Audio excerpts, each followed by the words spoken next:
or Uso. But, you know, I noticed, though, that's kind of the big problem that WWE is having right now. Because when I was watching this main event, I realized, okay, first off, I'm watching the main event, and this is the main event. Jey Uso, Sami Zayn, what is it, JD McDonough, and Finn Balor in a tag match. And it made me realize that, well, I guess it wouldn't, it's not that I realized it. It just made me snap into the reality that WWE doesn't have their number one guy. And really, ever since John Cena left, because I haven't thought of John Cena really as a full-time wrestler in a long time, but it made me realize that ever since John Cena left, that they've been struggling to find their undisputed number one guy. And now people will throw at me, oh, Cody Rhodes. And it's like, no, Cody Rhodes isn't the number one guy. They want him to be. That's who they're kind of trying to make the number one guy. Even Roman Reigns, I'm not sure if he is. Now, let me tell you what I mean by number one guy. We're talking the crossover face of that era. So, like, for instance, Hogan was the face of his era, undisputed number one guy. No one would argue that. Attitude Era, Austin, number one guy, undisputed. No one would argue that. You could argue it with The Rock and this and that, but Austin was the guy. Austin is the face of the Attitude Era. And then you had Cena. Now, I remember WWE in between Austin, because Austin's career got cut short. In between Austin and Cena, they had a period of time where they didn't have that undisputed number one guy. And I think that's part of why that time was sort of a low period for WWE. And I'm not saying now is a low period. It to me, it is creatively, it's a low period. But I think they're trying something different for the first time, and that's that they don't have they're not trying to have a number one guy. They're trying to have multiple number one guys. And a lot of people will say that happened during the Attitude Era. That's why I said it could be debated if Austin is or not, but I don't think it's debatable of who was seen as the number one. Rock was definitely number two, and then he was number one when Austin was out. But that's number one by default. Let's be honest. When Austin came back, he was the man. He was the man. He was always the man. Just like Hogan, just like Cena.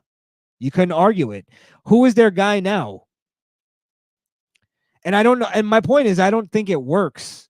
I think you have to have a number one guy. You have to have a face. And my question is I don't know if I know it's not Cody. But is it Roman?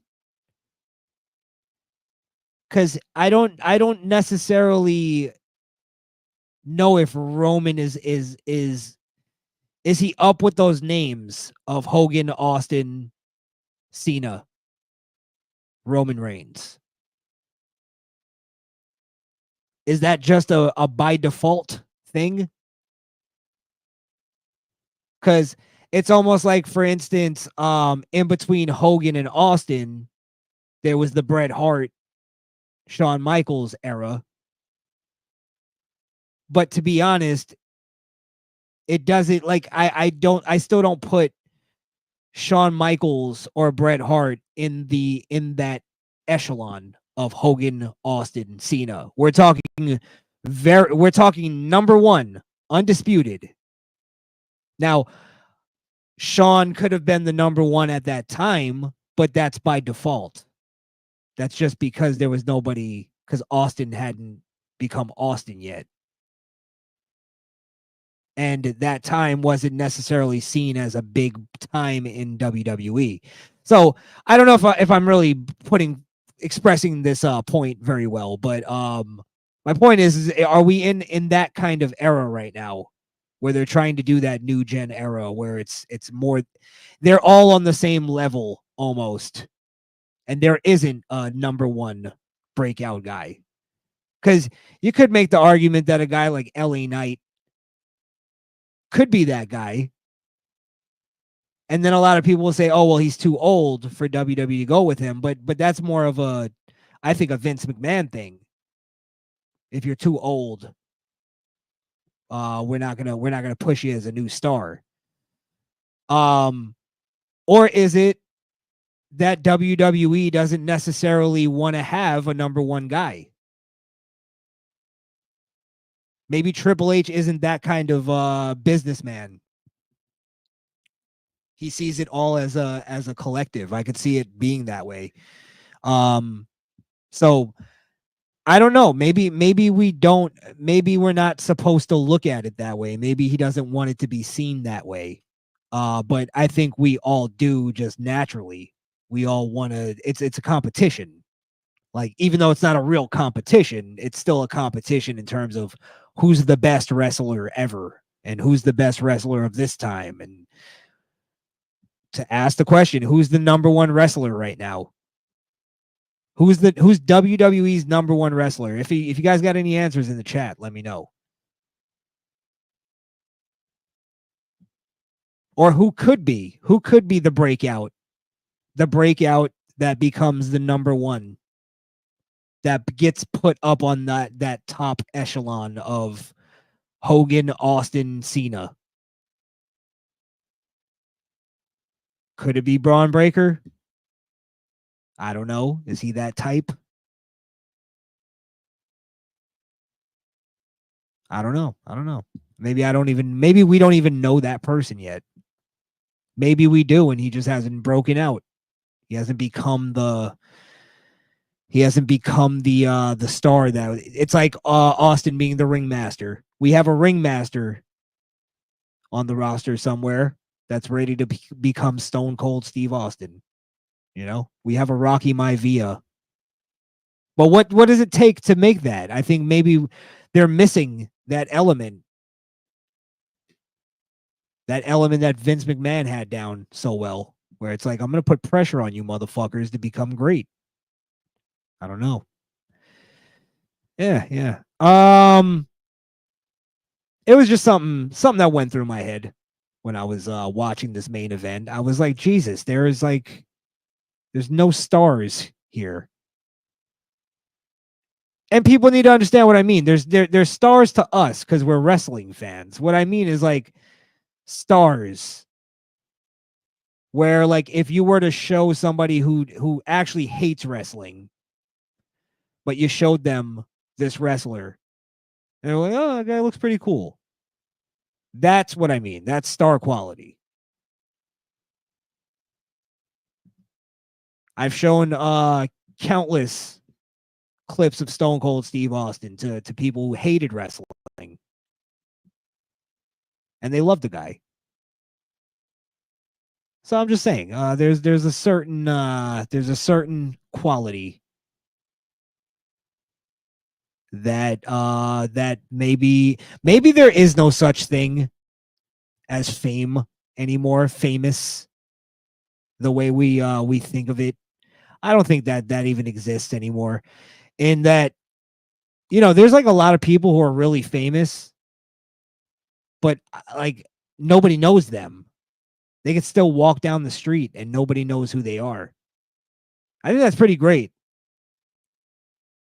But there's like a lot of people who like lately there's a lot of these streamers that are getting exposed for bunch of shit, talking to underage kids and just fucked up stuff.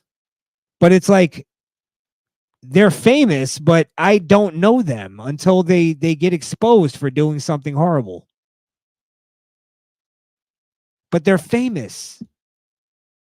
Now that could be me being out of touch, but I feel like you're not, like, fame isn't what it used to be.